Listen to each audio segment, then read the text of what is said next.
Hey y'all, and welcome to another video. Today is going to be my even more 2026 book releases. So these are all books coming out in July, August, and September of 2026. I think I have an awful lot of books to talk about today, and when I was going through the list, it seems like I have healing fiction, romance, and fantasy, which was a bit of a surprise to me. So let's jump right in with those July releases.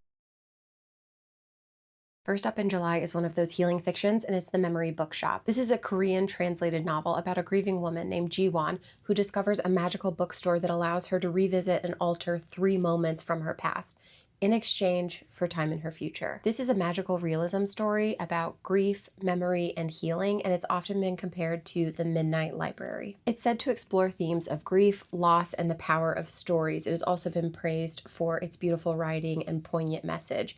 I think this will be an emotional but quick read, leading to a lot of introspection and something that I'll probably think about for a long time after. I think it'll be comforting, but also a bit bittersweet. I believe coming out the same day is the Tsubaki Stationery store. This is a story of Hatoko, who inherits her grandmother's stationery shop and with it becomes the public scribe, writing letters for her community. Through each request that she gets, whether it's an apology or a love letter or even a goodbye, she finds herself connecting with her community again and works through her own complicated feelings about her past and her family. It's described as a very gentle and comforting story that makes everyday details feel meaningful, especially if you're a person who likes books about quiet lives, human connection, and food. Coming near the end of July is Sea of Charms by Sarah Beth Durst, and I have actually already read this one. I was very lucky to get an ALC on NetGalley, and I loved this book.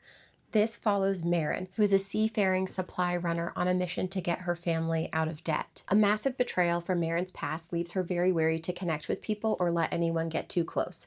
Her constant companion and closest companion is Perry, who's a sea serpent that she rescued, and he just tends to stay right with her all the time. Soon we see her add to her crew a plucky wax myrtle with a love for the sea, and her crew starts to grow. On a routine supply mission into Elysium, Meghan finds herself right in the middle of a revolution. She finds her musician friend Dax and offers to take him and some friends out of the city and to safety. After leaving those friends safely on one of their home islands, Dax decides that he actually wants to get some adventures under his belt and decides to join Meghan. These two seem to have had a thing for each other maybe all along since they've known one another, but they're both very shy about it. So we get to go along with them through all of their adventures on the high seas, this journey to try and get Meghan's family out of debt, and the countless new characters we get to meet along the way, along with some old favorites. There's a smidge of fake dating in this. There's an only one bed moment, found family, and lots of heartwarming adventure. Plus, like I mentioned, we get to see some of our old favorite characters from the previous books, The Spell Shop and The Enchanted Greenhouse, and we get to meet some new ones. I can't wait to add the physical copy to my shelf, and I would highly recommend this to any of the cozy fantasy lovers out there. Following The Sea of Charms is The Wild Goose Chase by Sarah Adler. This is an author whose books I've mostly liked. Her most recent release wasn't really for me, but I am looking forward to this one. We are following antique store owner Callahan, who has somehow come into possession of an illegal taxidermy goose, and if anyone finds out about it, it could completely ruin his reputation. I don't know a lot about taxidermy or antiques, but that just sounds like a wild ride to start. Things get even messier when his chaotic and kind of quirky temporary co-worker Annie gets pulled into the mess, and they end up chasing this goose all over town while trying not to fall for each other. I think this is going to be basically a quirky rom-com full of banter, shenanigans, antiques, some emotional baggage, and obviously a very problematic bird. I've also heard that there's a dual timeline with a historical subplot about an ornithologist, and that really calls to my science nerdy heart. Like I said, I've liked almost everything by this author, and this one specifically sounds like the perfect summer rom-com. Another summery rom-com is Fossil Feud by Maggie North. I've never heard of this author before, but as soon as I saw the cover, I knew this would be for me, and I had to get my grubby little hands on it. This book follows paleontologist Ripley Adams, who's trying to rebuild her career after her ex steals her research and her reputation. When frustratingly attractive Oxford professor James shows up at her Montana dig claiming that there is a fraudulent dinosaur on display and that her ex is behind it, the two of them reluctantly team up to try and expose the truth. What starts as a tense scientific rivalry soon turns into a swoony, nerdy, slow burn romance full of fossil hunts, academic drama, and a lot of buried feelings. I'm sorry, that was a little punny, but I think this is going to be full of puns, and I'm so excited for it. And finally, near the end of July, Just for the Plot by Meghan Quinn is coming out. This is book 2 in the Bayside Players series. Book 1 was Just for the Cameras, and I believe that came out in February. So here we're following baseball player Bennett Brinkman. And you know what? I have said before in the past that some of these names are crazy, but when you read 10 books with a main character called Josh and you can't remember which is which, I'm starting to appreciate the unique naming conventions in some of these rom-coms. Bennett is known as the golden boy of San Francisco baseball. He's determined, he's dedicated, and unfortunately, he is a little bit obsessed with his sister's best friend. Dower is also completely smitten with her best friend's brother, but she doesn't want to ruin the friendship and won't take that chance. When Bauer moves into Bennett's building and becomes his neighbor, they start their own little spicy book club, and what was a friendship turns into another slow burn and forbidden romance full of banter and chemistry. Look, I'm mostly here for OC's book, but this is one step closer to it, and I'm sure it'll be a lot of fun. First up in August is mostly human resources, and this cover is what did me in and got me so intrigued. This is about Alexis, who works in HR at Entity, which is a company that manages cryptids, all in the hopes of honoring her late father's legacy as he was awarded at the company. She just chooses to do it from the safety of an office. She's also pursuing a promotion and constantly clashing with her work rival, Nick. When a warden goes missing while pursuing a very dangerous monster, Alexis and Nick are thrust together and sent out to the Appalachian Mountains to help with the investigation. There, they discover that the mountains hide threats more terrifying than the cryptids they already know about. I am so thrilled for this. This is extremely intriguing to me. I cannot wait to get my hands on it. Jessica Peterson is bringing us a brand new romance series, this time Double U Ranch, which is a spin-off of her Lucky Rivers Ranch series. We have a whole new ranch and a whole new set of siblings to follow. First up is Colt, aka Colton Wallace, single father and foreman of the Wallace Ranch. He clashes with Leigh, who is a city girl that's been brought out to rebrand the struggling ranch. There's going to be a lot of animosity between these two, but I think their mutual attraction will win out and they'll end up falling for each other despite their differences. I'm so excited for this. She's already finished book 2 and book 3 is being written now. I am thrilled. Another book I was very lucky to get my hands on early, but I have not finished yet, is Daggerbound by T. Kingfisher.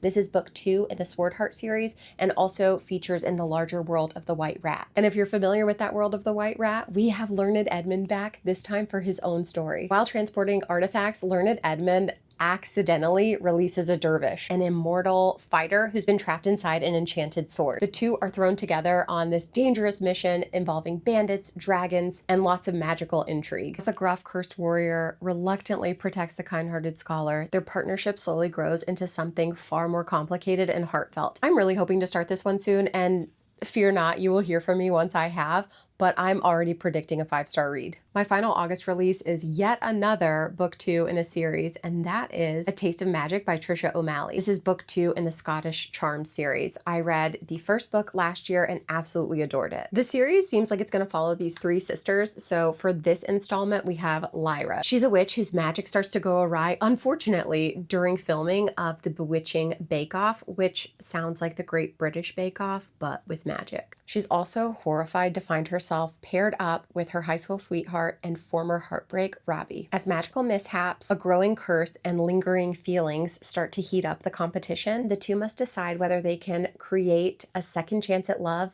alongside a great bake. I think this sounds so fun, and the cover is just so sweet. In September 1st to be precise, is the long-awaited, highly anticipated follow-up to The Night and the Moth. We have The Knave and the Moon. There's honestly not a whole lot I can say about this book without spoiling the first one. I'm dying to get my hands on this and enter back into that gothic, moody, misty world that Rachel has created.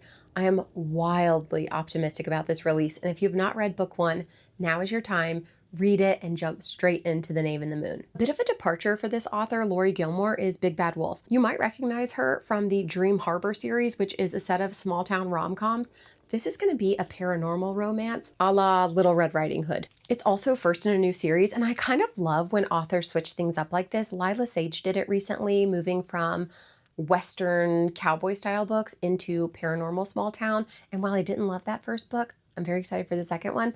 And I like when authors move through the space a little bit. This story is about Ruby, who lives a quiet, simple life on the edge of the woods until she meets a brooding woodsman called Rafe. She feels herself pulled towards his mysterious world, but as she gets closer to Rafe, she realizes that he is hiding a very dangerous secret and that what is out in the woods could be even worse. This sounds a little chilling, a little spooky, and I'm sure there's going to be some romance.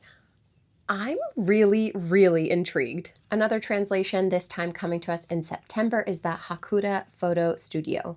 Jebi is burnt out by life in Seoul and decides to take a vacation on Jeju Island. Unfortunately, on the final day of her trip, she loses everything: her phone, her credit cards, even her plane ticket home. Looking for help, she stumbles across this tiny photo studio and accepts a job from the very frazzled owner. Together, they capture these stunning moments of the island and all of its residents. I think this is going to lean heavily into themes of self-discovery and chosen family in a gentle and thought-provoking way. The series just keep on coming with grim Tidings. This is by BK Borison, and it will be book 2 in the Ghosted series. This is going to be a grumpy romance between a guardian angel and a grim reaper. It's a cozy and paranormal romance that will feature Darcy, who is a runaway grim reaper sick of death. In an attempt to save her assignment, instead of taking him to the underworld, she clashes with this skeptical guardian angel, Gabriel. It leads to an enemies to lovers style romance with supernatural consequences. If it's anything like the first one, I am anticipating good banter and a cozy romance, but with that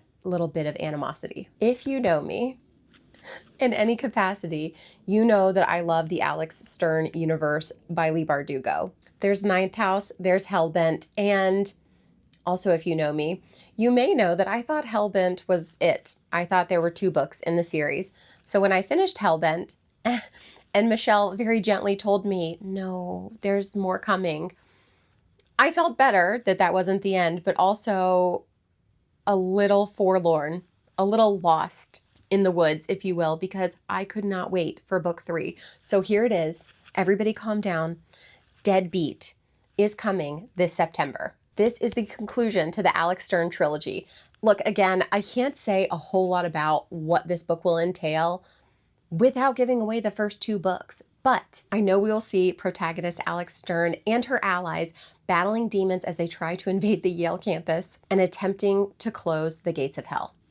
That's about as much as I can say. The final release for this video is going to be Free Falling by Lyla Sage, and like I mentioned earlier, this is book 2 in her Sweetwater Peak series. A little bit paranormal, a lot romance. This is going to feature sister from book 1, Clark, and Leigh. She is an antique shop owner, he is a farmer, and they decide to enter a fake relationship, it might be a marriage of convenience, to try and save both of their family legacies in this weird little haunted town. We will follow Clark and Leigh as they uncover family secrets and ghosts, all while pretending to be a couple, blending romance with spooky small town vibes. While I did not love book 1, I'm really looking forward to Clark's story. I thought from the jump she might be more my speed. So that's it for today. The list was so much longer. I really had to cull it back. So please know that there's even more books that I'm excited about. If there's something that you think I missed that would be particularly appealing to me, please leave it down below in the comments, or let me know what you're most excited about. It could be one of these books, could be something I don't know anything about. Please let me know down below, and thank you so much for watching. I will see you in the next one.